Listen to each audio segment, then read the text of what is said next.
Terima kasih kerana singgah di channel Mindapedia. Kali ini Mindapedia akan membawakan kisah seorang pejuang Sarawak yang berani mati dalam berjuang menuntut hak bangsanya. Beliau yang dimaksudkan ialah Rosli Dobi. Hanya berusia 17 tahun ketika itu, pemuda ini mempertaruhkan nyawanya dalam menjalankan misi yang dirangka oleh gerakan yang dianggotainya, iaitu Gerakan Rukun 13. Dan misi itu akhirnya terpaksa dibayar oleh nyawa beliau sendiri. Apakah misi yang dimaksudkan itu? Kenapa nyawa beliau menjadi taruhan? Sebelum kita mulakan, support kami dengan like, komen dan subscribe Mindapedia channel untuk konten-konten yang menarik dari kami. Dan jangan lupa untuk follow kami di Twitter seperti yang tertera.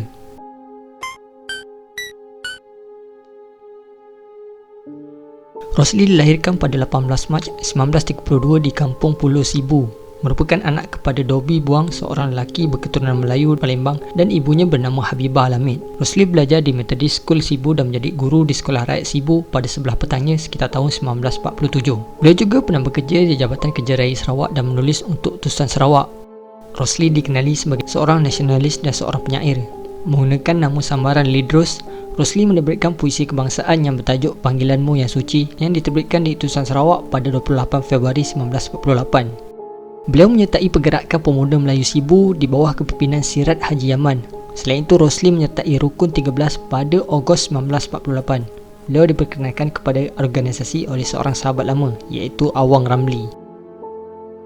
Rosli sebenarnya begitu menjiwai perjuangan biarpun pada usia yang muda. Sebagai seorang yang taat agama dan taat kepada orang tua, Rosli sebenarnya seorang yang nekat dan berkeyakinan tinggi. Nekat kerana beliau tidak berkira-kira dalam segala tindakannya. Baginya, jihad perlu dilaksanakan biarpun beliau tahu implikasinya adalah nyawanya sendiri. Beliau sedar akan hal ini dan beliau sanggup mengorbankan dirinya. Keluarga Diraja Brooke telah memerintah Sarawak sejak tahun 1841. Keluarga diraja ini telah menjanjikan Sarawak kemerdekaannya sendiri melalui Perlembagaan Sarawak 1941. Tetapi perlembagaan ini telah dilanggar oleh raja ketiga keluarga itu, iaitu Sir Charles Vyner Brooke. Beliau telah menyerahkan Sarawak kepada koloni British sekitar 8 Februari 1946. Ia dilakukan kerana keluarga Brooke dikatakan tidak mampu untuk membangunkan Sarawak lagi serta desakan sendiri oleh pihak British untuk memperoleh Sarawak.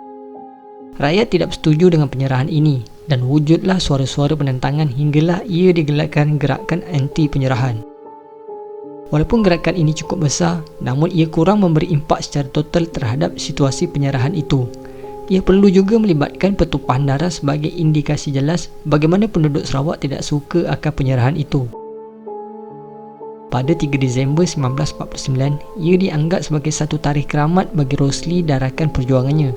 Pada hari itu dijadualkan seorang Gubernur Sarawak, iaitu Sir Duncan George Stewart, dijangka membuat lawatan pertamanya di Sibu, Sarawak. Dia yang berbangsa Inggeris pada ketika itu baru sahaja dilantik selama 2 minggu sebagai Gubernur dan melakukan lawatan menggunakan kapal pesiaran dari Kuching, Sarawak. Lawatan pertama beliau ini telah disambut dengan cukup meriah dengan bangunan-bangunan dihias dan juga pintu gerbang didirikan di Pelabuhan Sibu. Dia turut disambut oleh orang ramai dan murid-murid sekolah yang telah digembling untuk menyambut lawatannya. Bagaimanapun, lawatan ini dianggap sebagai peluang besar untuk Rosli dan rakannya untuk melakukan serangan terhadap Gubernur Sarawak ini. Pelbagai strategi ampuh telah dirangka dan segala perjalanan majlis juga telah berada di dalam pengetahuannya. Ketika melaksanakan serangan itu, beliau dikatakan telah menggunakan pakaian hijau yang di dalamnya mengandungi kalimah-kalimah suci. Ia disahkan oleh anak saudaranya Bol Hassan Aini yang masih menyimpan baju tersebut. Sir Duncan ketika itu sangat teruja dengan sambutan meriah yang diberikan oleh penduduk Sibu ketika itu, dan selepas selesai bersarapan di atas kapal pesiarannya yang berlabuh di Sungai Rajang ketika itu, dia telah menaiki perahu untuk ke pelabuhan Sibu yang tidak jauh daripada situ. Sebaik tiba di daratan, dia telah disambut dengan tabik hormat oleh anggota keselamatan Sarawak dan mula beramah mesra dengan pemimpin Sibu dan orang-orang kenamaan yang lain. Disebabkan pentas utama tidak terlalu jauh dengan pelabuhan Sibu itu, dia telah berjalan menuju ke pentas itu sambil menghampiri orang ramai dan murid-murid sekolah yang berada di kiri dan kanan bahu jalan. Tetapi, di suatu selekoh, Rosli dan Morshidi telah bersiap sedia dengan segala perancangan dengan tanpa rasa takut atau gentar, walau nyawa bakal melayang. Lebih kurang sekitar 9.30 pagi, ketika orang ramai sedang gegak gembita memeriahkan majlis itu, Rosli dan Morshidi menghampiri rombongan itu dan berpura-pura mengambil gambar. Walaupun Sir Duncan telah dikawal ketat, Rosli telah berjaya menghampiri rombongan itu dan akibat sedikit kelekaan, Rosli telah meradak Sir Duncan dengan senjata tajam yang dikatakan badik pada perutnya.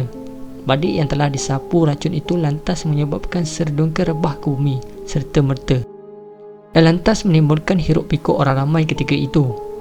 Melihat Sir Duncan masih kelihatan sedar, Mursidi cuba meradak kali kedua tetapi berjaya dihalang oleh polis yang berkawal.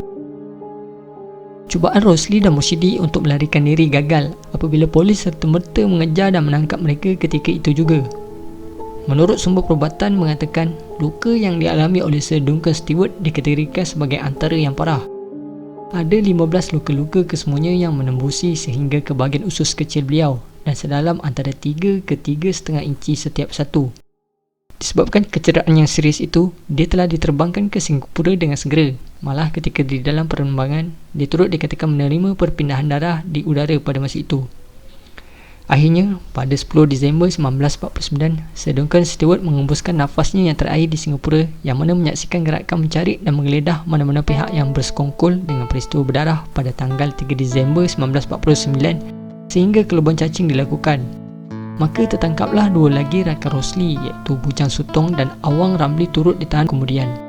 Berbagai proses mahkamah terpaksa mereka hadapi sehinggalah pada tanggal 2 Mac 1950, pahlawan anak Sarawak iaitu Rosli Dobi, Mursidi Siddiq, Awang Ramli Ahmed, Awang Mat Sarudin dan Bujang Sutong dijatuhkan hukuman mati di penjara Kuching, Sarawak. Walaupun Rosli Dobi masih remaja semasa peristiwa tersebut, iaitu berusia 17 tahun, tetapi beliau tidak dipenjarakan sebagai pesalah juvana. Rosli Dobi telah dipenjarakan di pusat penjara Kuching untuk tempoh beberapa bulan. Ketika menjalani hukuman ini, beliau sempat menulis surat kepada ibu bapanya untuk menenteramkan kerisauan ibu bapanya. Selain itu, dia juga berharap hukuman yang dikenakan tidak terlalu serius berdasarkan prinsip Dum Spiro Spiro, iaitu berharap selagi bernafas. Pada pagi 2 Mac 1950, bilik gantung penjara Kuching diselubungi suasana yang sangat senyap sepi. Rosli dipindahkan dari bilik tahanannya ke bilik akhir bersebelahan bilik gantung. Rosli telah meminta pen dan kertas sehari sebelumnya untuk melakarkan warka tarikh yang ditujukan kepada kedua-dua orang tuanya. Namun sehingga kini warka itu tidak pernah dikongsikan oleh warisnya kepada umum. Tepat pada jam 5 pagi, berakhirlah riwayat Rosli Dobi di tali gantung dan beliau telah dihukum di dalam pakaian putih biasa atas permintaannya. Keempat-empat jenazah pejuang ini telah dikebumikan di sekitar penjara Kuching. Ini ekoran kebimbangan kerajaan British akan reaksi keras penduduk tempatan, khususnya orang Melayu di Sibu sekiranya jenazah Rosli dan Mursidi dibawa balik ke kampung halamannya. Kubur mereka juga tidak ditandakan seperti kubur biasa, tetapi satu proses telah dijalankan oleh kerajaan Sarawak untuk menentukan kesahihan perkuburan mereka sekitar tahun 1956. Akhirnya pada tanggal 2 Mac 1956, keempat-empat jenazah mereka walaupun hanya tinggal tanah dan sisa-sisa tulang saja telah diterbangkan ke Sibu, Sarawak, itu tempat tanah tumpah mereka, dan langsung disemandikan di makam pahlawan Sarawak berdekatan dengan masjid bahagian Sibu sekarang. Berakhirlah riwayat seorang pejuang yang sangat muda yang cukup berani ini. Semoga roh mereka dicucuri rahmat. Dan kita sebagai rakyat pasca merdeka perlu menghargai nikmat kebebasan yang dikecapi ketika ini. Jangan disia-siakan pengorbanan wira terdahulu. Terima kasih dan nantikan siri seterusnya dari Mindapedia.